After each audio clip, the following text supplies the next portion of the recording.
তো যারা 2024 সালে উচ্চ মাধ্যমিক দর্শন পরীক্ষা দেবে, মিলের পরীক্ষামূলক পদ্ধতি থেকে এমসিকিউগুলো তোমরা এখনও পড়োনি, তো প্লিজ এগুলো পড়ে নেবে। এগুলো 100% কমন। পরীক্ষার আগে চূড়ান্ত প্রস্তুতি চলছে, আমার এগুলো সব এক্সট্রা ক্লাস চলছে। তো যারা পড়োনি, বিশেষ করে যারা নতুন স্টুডেন্ট, তোমরা কিন্তু এগুলো পড়ে নেবে, সঙ্গে বাকি অধ্যায়গুলো পড়ে নেবে। এই অধ্যায় থেকে আর কোনো এসিকিউ আসবে না, মনে রাখবে। মিলের পরীক্ষামূলক পদ্ধতি থেকে এমসিকিউ আসবে, সঙ্গে এখান থেকে 2টা নোট তোমাদেরকে পড়তে হবে, যেটা হচ্ছে মিলের ব্যতিরেকি পদ্ধতি আর মিলের সহপরিবর্তন পদ্ধতি। তো প্লে লিস্টে চলে যাবে, প্লে লিস্টে গিয়ে দেখবে যুক্তি অধ্যায় থেকে 12টা অধ্যায় পরপর সাজানো আছে। প্রত্যেকটা অধ্যায় লজিক নোট, যে অধ্যায় যে অধ্যায়ে যেগুলো সাজেশন ভিত্তিক, সিলেবাস ভিত্তিক যা যা আছে সব সাজানো আছে। তো এই মিলের পরীক্ষামূলক পদ্ধতিতে গিয়ে দেখবে যে এই অধ্যায়ে এমসিকিউ পেয়ে যাবে। সঙ্গে এখন যেটা করাচ্ছি তোমরা পাওনি, তো এটা হয়ে গেল। এই অধ্যায় থেকে বাকি কি দেখে নেবে, এই অধ্যায়ে বাকি 2টা নোট, যেটা 8 মার্কের পরীক্ষা 100% আসবে। তো আমি লিখে দিয়েছি, বুঝিয়ে দিয়েছি, তুমি হচ্ছে প্লে লিস্টে গিয়ে মিলের পরীক্ষামূলক পদ্ধতি বাকি 2টা নোট তোমরা কিন্তু পড়ে নেবে, ঠিক আছে? তো এই অধ্যায় কমপ্লিট, তাহলে এটা দিয়ে তোমাদের এই অধ্যায় কমপ্লিট হয়ে যাবে। বাকি এমসিকিউ আর এসিকিউ যা আছে বাকি অধ্যায়গুলো, সেটাও প্লে লিস্টে তোমরা দেখে নেবে, পেয়ে যাবে। প্লে লিস্টে গিয়ে যুক্তি অধ্যায় পেয়ে যাবে, বচন পেয়ে যাবে, বচনের বিরোধিতা, অমাধ্যম অনুমান, নিরপেক্ষ নয়, প্রাকল্পিক বৈকল্পিক, বুলীয় ভাষ্য, চিত্র, ট্রুথ ফাংশন, আরও অনুমানের স্বরূপ, কারণ চ্যাপ্টার, মিলের পরীক্ষামূলক পদ্ধতি আর আরও অনুমানের নারমূলক দোষ। এই 12টা চ্যাপ্টার যেগুলোর জন্য তোমরা টিউশনে পড়তে যেতে, ওই ফুল টিউশনটাই আমার এই ডিজিটাল ফিলোসফি টিউশনে পেয়ে যাবে। ইউটিউবে একমাত্র আমার টিউশন আছে, একমাত্র এইটাই চ্যানেল যেখানে ফুল কোর্সটা মানে একদম পড়ানো হয়, ফুল কোর্স। তাছাড়া আর কোনো চ্যানেল নেই যেখানে পড়ে তুমি সরাসরি পরীক্ষা দিতে যেতে পারবে। তো পরীক্ষার প্রত্যেকটা প্রশ্নের উত্তর যদি সঠিকভাবে উত্তর করতে হয়, সেটা এমসিকিউ হোক, এসিকিউ হোক, লজিক হোক, নোট হোক, একবার তোমরা প্লে লিস্টে গিয়ে ক্লাসগুলো করো, তারপর বুঝবে যে কেন আমি এতদিন এই টিউশনটার খোঁজ পাইনি। তো চলো, যারা পড়োনি প্লিজ পড়ে নেওয়ার সঙ্গে বন্ধুদেরকে শেয়ার করবে যাদের টিউশন দরকার। দেখো, 1 নম্বর প্রশ্ন, কার্যকারণ সম্পর্ক নির্ণয়ের জন্য মিল উদ্ভাবন করেন ড্যাশ। উত্তর 5টি পরীক্ষামূলক পদ্ধতি। 2 নম্বর প্রশ্ন, মিল যে পদ্ধতিতে প্রধানত আবিষ্কারের পদ্ধতি, প্রমাণের পদ্ধতি নয় বলেছেন তা হলো ড্যাশ। উত্তর অন্বয় পদ্ধতি। 3 নম্বর প্রশ্ন, কারণ থেকে কার্য এবং কার্য থেকে কারণ অনুমান করা যায় মিলের যে আরোহমূলক পদ্ধতিতে, সেটি হলো ড্যাশ। উত্তর হচ্ছে পরিশেষ পদ্ধতি। নেক্সট প্রশ্ন, মিলের 5 প্রকার পরীক্ষামূলক পদ্ধতি কি কি? উত্তর হচ্ছে অন্বয় পদ্ধতি, ব্যতিরেকি পদ্ধতি, অন্বয় ব্যতিরেকি পদ্ধতি, সহপরিবর্তন পদ্ধতি এবং পরিশেষ পদ্ধতি। নেক্সট প্রশ্ন, মিলের অপসারণ সূত্রের সংখ্যা হলো ড্যাশ। উত্তর 3টি। নেক্সট প্রশ্ন, অপসারণ সূত্রের ভিত্তি কি? উত্তর কার্যকারণ নিয়ম।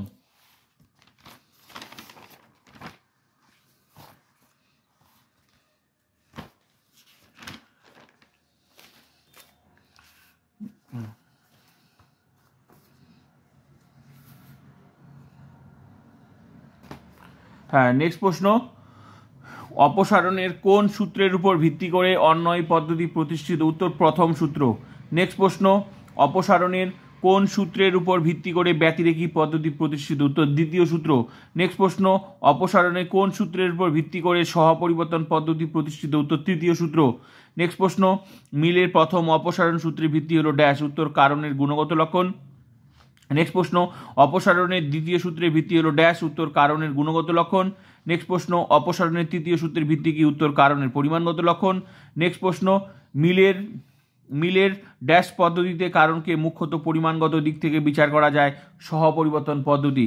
নেক্সট প্রশ্ন, মিলের যে পদ্ধতি কার্যকারণকে সহ অবস্থান থেকে পৃথক করতে পারে না তা হলো ড্যাশ। উত্তর অন্বয় পদ্ধতি। নেক্সট প্রশ্ন, অন্বয় পদ্ধতি মূলত কোন পদ্ধতি? পর্যবেক্ষণের পদ্ধতি।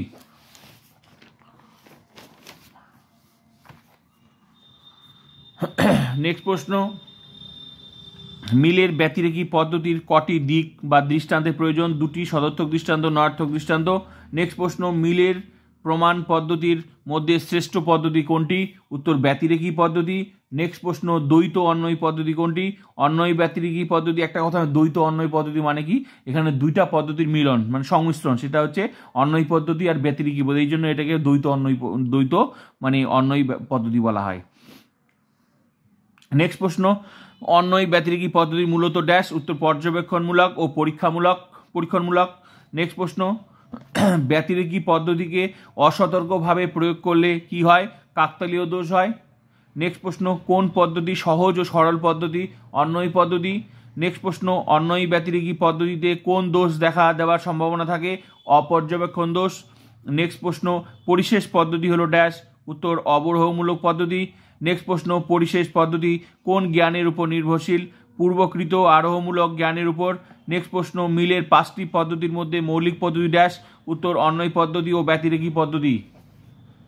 একটা কথা বলছি, এই যে এমসিকিউগুলো পড়ছো না, এগুলোর সাথে যে এই যে 8 মার্কের যে নোটটা পড়বে, এখান থেকে তোমাদের আর কোনো চিন্তা হবে না। এমসিকিউ আর হচ্ছে এই যে নোট, 8 মার্কের যে নোট আসবে একদম 100% কমন। তাই নোটটা আমি যেটা বললাম প্লে লিস্টে গিয়ে এই অধ্যায়ের এটা করে নেবে, সঙ্গে বাকি অধ্যায়গুলো প্রত্যেকটা অধ্যায়গুলো দেখে নেবে। নেক্সট প্রশ্ন, মিলের কোন পদ্ধতি অপসারণের 3টি নিয়মের উপর প্রতিষ্ঠিত? উত্তর সহপরিবর্তন পদ্ধতি। নেক্সট প্রশ্ন, মিলের মতে মুখ্য পদ্ধতি কোনগুলি? উত্তর অন্বয় পদ্ধতি ও ব্যতিরেকী পদ্ধতি। নেক্সট প্রশ্ন, মিলের মতে গৌণ পদ্ধতি কোনগুলি? উত্তর অন্বয়, ব্যতিরেকী পদ্ধতি, সহপরিবর্তন পদ্ধতি এবং পরিশেষ পদ্ধতি। নেক্সট প্রশ্ন, অন্বয় পদ্ধতির সিদ্ধান্তটি ড্যাশ? উত্তর সম্ভাব্য। নেক্সট প্রশ্ন, অন্বয় পদ্ধতির ভ্রান্ত প্রয়োগের ফলে কি কি দোষ হয়? উত্তর সামান্যীকরণ দোষ হয়। নেক্সট প্রশ্ন, শুধুমাত্র সদর্থক দৃষ্টান্তগুচ্ছ গ্রহণ করা হয় যে পদ্ধতিতে, তা হলো ড্যাশ? উত্তর অন্বয় পদ্ধতি। নেক্সট প্রশ্ন, বহু কারণবাদের উদ্ভব হয় যে পদ্ধতির অপপ্রয়োগের ফলে, তা হলো ড্যাশ? উত্তর অন্বয় পদ্ধতি। নেক্সট প্রশ্ন, মিলের পদ্ধতিগুলির মধ্যে পরীক্ষামূলক পদ্ধতির নামে পরিচিত কোনটি? উত্তর ব্যতিরেকী পদ্ধতি। নেক্সট প্রশ্ন, ব্যতিরেকী পদ্ধতির সিদ্ধান্তটি হলো ড্যাশ? উত্তর সুনিশ্চিত। নেক্সট প্রশ্ন, দ্বৈত অন্বয় পদ্ধতি হলো ড্যাশ? উত্তর যুগ্ম পদ্ধতি।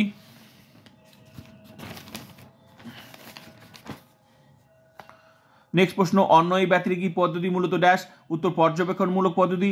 নেক্সট প্রশ্ন, মিলের যে আরোহমূলক পদ্ধতিতে একগুচ্ছ নয়ার্থক দৃষ্টান্ত যাচাই করা হয় তা হলো ড্যাশ? উত্তর অন্বয় ব্যতিরেকী পদ্ধতি। নেক্সট প্রশ্ন, যুগ্ম পদ্ধতি ড্যাশ? উত্তর অন্বয় ব্যতিরেকী পদ্ধতি।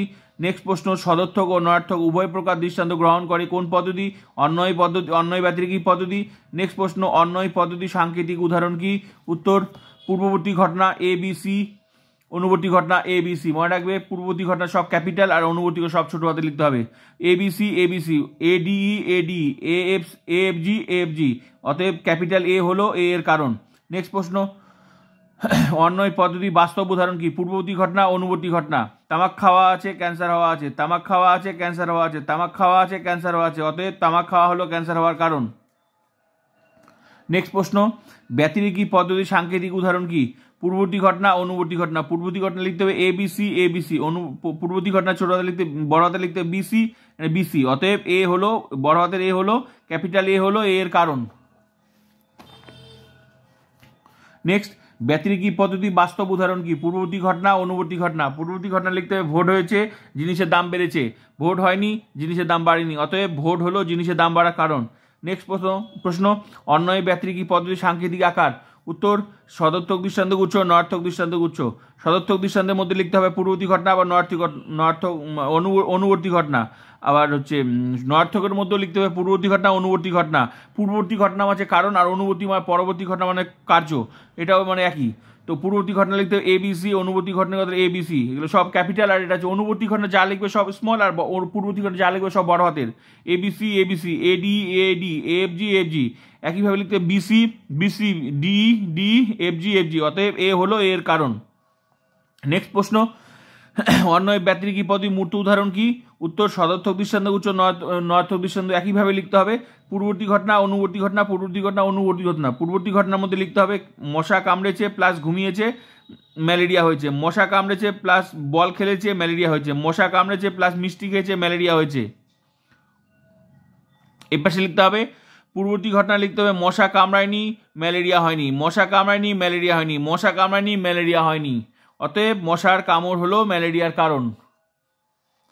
নেক্সট, সহপরিবর্তন পদ্ধতি সাংকেতিক উদাহরণ কি? উত্তর পূর্ববর্তী ঘটনা, অনুবর্তী ঘটনা। পূর্ববর্তী ঘটনা লিখতে হবে A1BC। A1টা হচ্ছে এর পায়ের নিচে লিখতে হবে A1BC A2BC A3BC। মানে বোঝানো যাচ্ছে যে সহপরিবর্তন, মানে দুটি ঘটনা একই সঙ্গে যে বাড়ে বা কমে, এটাই হলো সহপরিবর্তন। একটির সাথে সাথে আরেকটি ঘটনা যখন বাড়ে বা কমে, সেটাই হলো সহপরিবর্তন। তো তাই হচ্ছে এই যে A1 বাড়ছে, A2 বাড়ছে, A3 বাড়ছে। তার থেকে বোঝা যাচ্ছে যে এটার মধ্যে কোনো কার্যকারণ সম্পর্ক রয়েছে। এ হলো বড় হাতের A হলো এর কারণ।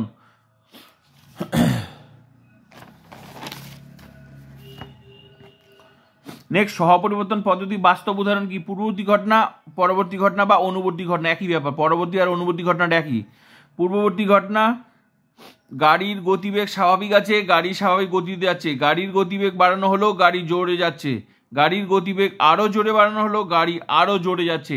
অতএব গাড়ির গতিবেগ বাড়ানো হলো গাড়ির জোরে যাওয়ার কারণ। লাস্ট প্রশ্ন, অন্বয় ব্যতিরেকি পদ্ধতির অপর নাম কি? মিশ্র পদ্ধতি। তো এই যে এখান থেকে দেখো, এই যে এমসিকিউ, এই যে MCQ 24, SCQ 16, total 40 marks completed. মানে এমসিকিউ এই অধ্যায় থেকে এমসিকিউ আর এসিকিউ মিলে কমপ্লিট, মানে এই অধ্যায় থেকে এমসিকিউ দিয়ে শেষ। এই অধ্যায়ে আর কোনো এসিকিউ আসবে না। আর এরপরে যে লাস্ট অধ্যায় আছে আরোমূলক দোষ, এখান থেকেও কোনো এসিকিউ আসবে না। তো এরপরের অধ্যায়টা থেকে টিকা আসবে, দোষগুলো সেগুলো আমি লিখে দিয়েছি। শুধু আমার বললাম তো, যে কারণে তোমরা টিউশন পড়তে যাও, যে কারণের জন্য সারা বছর যে কারণের জন্য তোমরা টিউশন পড়তে যাও, যেটার উপর ডিপেন্ড করে তোমরা পরীক্ষা দেবে, ভালো রেজাল্ট করবে, 100% রেজাল্ট করবে, লজিক বুঝবে, নোট বুঝবে, সেই একই কারণ নিয়ে আমার এই চ্যানেলটা সৃষ্টি। সেই একই কারণ নিয়ে, পার্থক্য একটাই, এখানে রেগুলার ক্লাস হয়, রেগুলার ক্লাস, কিন্তু টিউশন রেগুলার ক্লাস হয় না। আর এখানে তোমাকে 100%, মানে 100% তোমাকে একদম তৈরি করে দেবে, সেটা লজিক হোক, নোট হোক। তোমরা ক্লাসগুলো করে দেখবে, প্রত্যেকটা লজিক একবার ক্লাস করে দেখো, জীবনে আর সেই লজিক ভুলবে না। সেরকমই টেকনিক দিয়ে আমি লজিকগুলো শিখিয়েছি, নিয়ম দিয়েছি। আর এমসিকিউ পরীক্ষায় প্রত্যেকটা প্রশ্নের উত্তর 100% যদি করতে হয়, 100% যা লিখে দিয়েছি সেই এমসিকিউ এসিগুলো বোঝানোর জন্য আবার লজিক ক্লাস করিয়েছি, কীভাবে প্রশ্ন ঘুরিয়ে আসে সেটাও করিয়েছি। তো এই জন্য তো বললাম, ইউটিউবে একমাত্র আমার চ্যানেল যেখানে পড়লে আর আলাদা কোনো টিউশন নিতে লাগে না। এবার বাকিটা তোমাদের ব্যাপার, তোমরা ক্লাস করতেও পারো, নাও করতে পারো। আমার কাজ, আমার চ্যানেলের কাজ আমি করে দিয়েছি। তো প্রোফাইলটা ভিজিট করো, প্রোফাইলটা ভিজিট করে প্লেলিস্ট অপশন আছে, ওখানে গিয়ে ফুল টিউশনটা, তোমার কোন অধ্যায় প্রবলেম, লজিক প্রবলেম, কোন অধ্যায় নোট লাগবে, কোন অধ্যায় লজিক লাগবে, লজিকটা বুঝতে পারছো না, বচন বুঝতে পারছো না, গ্যারেন্টি দিয়ে বললাম একবার ক্লাস করে দেখো, নিয়ম এমনভাবে শিখিয়েছি, এতদিন যেটা শিখতে পারো না সেটা আমি শেখাবো। পরীক্ষার প্রত্যেকটা প্রশ্নের উত্তর যদি সঠিকভাবে করতে হয়, তাহলে আমার চ্যানেলে কোনো বিকল্প নেই। প্লিজ চ্যানেলটা সাবস্ক্রাইব করো, সঙ্গে বন্ধুদেরকে শেয়ার করবে যাদের টিউশন দরকার। এখনও সময় আছে, এখনও সময় আছে, ক্লাসগুলো করে নাও। ক্লাস বলতে কি, এটা কোনো ওই ডায়লগবাজির ক্লাস নয় যে আমি বললাম তোমরা বুঝে গেলে ব্যাস হয়ে গেল। একটা টিউশন টিচারে যেমন যা কাজ, আমি সেই কাজটাই করেছি। আমি এখানে মুখে মুখে বলে দিইনি যে তোমরা লিখে নিবে, আমি সমস্ত কিছু তথ্য, যেমন এই যে এমসিকিউ লিখে দিলাম, সমস্ত কিছু আমি নিজের হাতে লিখে দিয়েছি, সঙ্গে লজিক করিয়ে দিয়েছি, যে প্রশ্নগুলো ঘুরিয়ে আসতে পারে সেটা করিয়ে দিয়েছি। তোমরা যা অত কথা বলার দরকার নেই, প্লে লিস্টে যাও, নিজেরাই দেখে নেবে, নিজেদের ভালো নিজেরা। প্লিজ ক্লাসগুলো করো, নোট, লজিক, এমসিকিউ, কোন অধ্যায় কী লাগবে, সাজেশন লাগবে, সব করা আছে, 100% কমপ্লিট। এখন এক্সট্রা ক্লাস চলছে, ফুল টিউশন আমার কমপ্লিট হয়ে গেছে। তো প্লিজ শেয়ার করবে যাদের টিউশন দরকার, প্রোফাইলটা ভিজিট করে নাও।